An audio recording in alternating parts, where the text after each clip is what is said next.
Hello, this is Benjamin Fulford speaking on March 5th, 2025. I'm recording a bit early this week because I'm going to be heading back to Japan from Canada to tie up some loose ends. Here's the situation. I was under heavy attack in Japan, and I think these were people related to Richard Armitage, who's a cousin of Barbara Bush and the top Satanists, and the people who were basically responsible for murdering 500,000 Japanese and also for Fukushima. And they're very cornered, dangerous, and desperate. And so I had to temporarily leave Japan, but I understand the situation stabilized, so I have to go back there and finish some business. Right now, what's happening is the Japanese government is still run by criminals who are they're forcing farmers to go bankrupt. They're literally earning less than 10 cents an hour right now so that they could hand over all of Japanese farmland to BlackRock and Vanguard, etc. And at the same time, they're causing a food crisis, and they're forcing the Japanese to get a social credit number if they want to get a passport or health insurance or anything else. So they're still desperately trying to push Japan into a mark of the beast system, and there's massive protests set up for Japan. The farmers are going to be marching into downtown Tokyo. There's daily protests outside the Ministry of Finance, and I'm going to go there back to Japan, try to get the U.S. and Five Eyes military white hats to help the Japanese remove these mass murdering scum. But I have made a decision that I'm going to start, basing my operations in Canada for a while because the situation in Canada also needs to be fixed. Basically, right now the Canadian government is controlled by Nazis, actual Nazis like Chrystia Freeland, and even though Justin Trudeau has resigned, it looks like Mark Carney is, sort of the World Economic Forum BIS technocrat, is going to be the next prime minister. They do not seem in,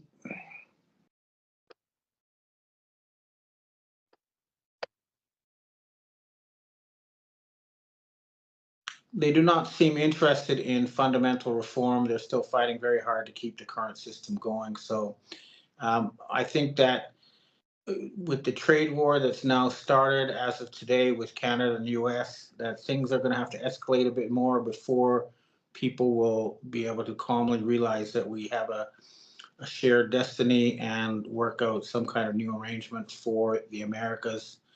And that will happen. So I'll be back in Canada, but for now, I think the situation has to continue with the attack or takedown of the remaining Nazis. Now, this is happening. We'll add the clip at the end of Russian Foreign Minister Lavrov saying that Vladimir Zelensky is not a person. He's right. He's a character. He's an avatar representing a certain power structure, and this is the power structure that still needs to be removed. The good thing is that we now have Elon Musk, or Mask, because it's clearly a Pentagon White House taking over his role, a White Hat taking over his role, but he's saying that the U.S. is going to withdraw from NATO. Now, 70% of NATO expenditures comes from the U.S., so that's it. The Russians will be able to move right into Western Europe and remove people like Emmanuel Macron and Scholz and these other Nazis, and that's probably going to happen before this is all over. And in the case of Canada, I'm guessing that Mark Carney is going to follow whatever orders come from above, and so hopefully we can remove the fake King Charles and have the real king assert control, because the real king is in favor of a future planning agency and a new system to replace the highly flawed UN system that's running the planet. So overall, the war is still continuing.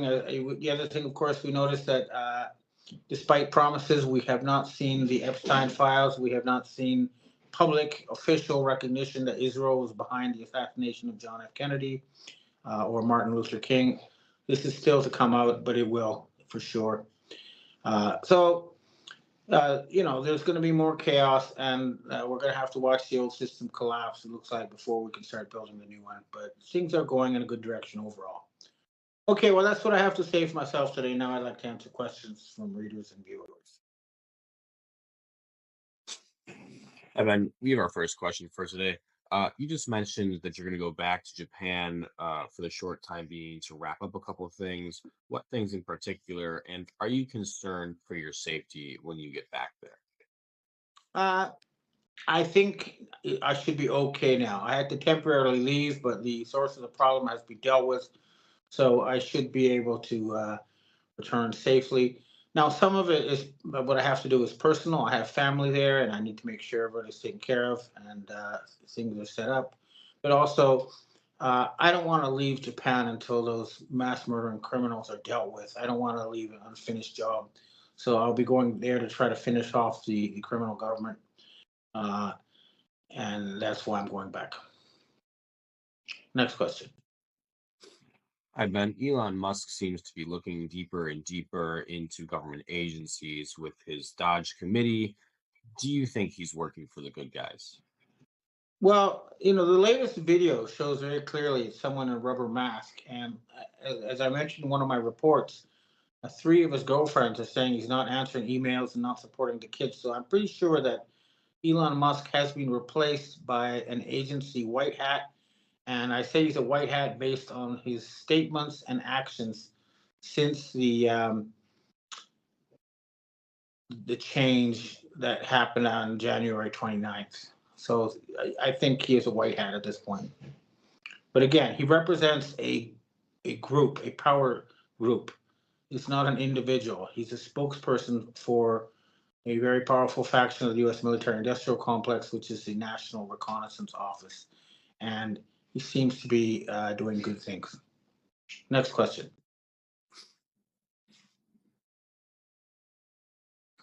Hi, Ben. When you return to Canada, will you be working on the same type of content, or do you think you'll be shifting into something different? Well, if I'm in Canada, obviously, I'm going to get a lot more Canadian and North American information coming that way. So I'm assuming that I'll be focusing a bit more on the move towards the creation of the United States of North America. But uh, I'll have a correspondent in Asia, so I'll keep that area under cover as well. But I think I am going to try to get a little bit more focused on North America because big changes are happening here. Next question. Hi, Ben. You've mentioned Douglas McGregor several times, and you've almost had an interview with him. What do you think his role is in all of this? Well, he's a genuine guy who rose from the bottom through sheer talent and was not part of a Masonic cult or tipped to be promoted. And so he represents genuine Americans, and he has a powerful backing of people who realize that the system of democracy and freedom of the press has been hijacked by these weird insider cults. And I fully support what he's doing, and I hope we'll eventually be able to have a conversation. Next question. Hi, Ben. We have our last question for today. During the Biden regime, it was speculated that Obama was running the show. Do you think Obama still has his hand in any of these government agencies, or do you think most of it has already been outed by Musk? I think Obama has lost any power he had.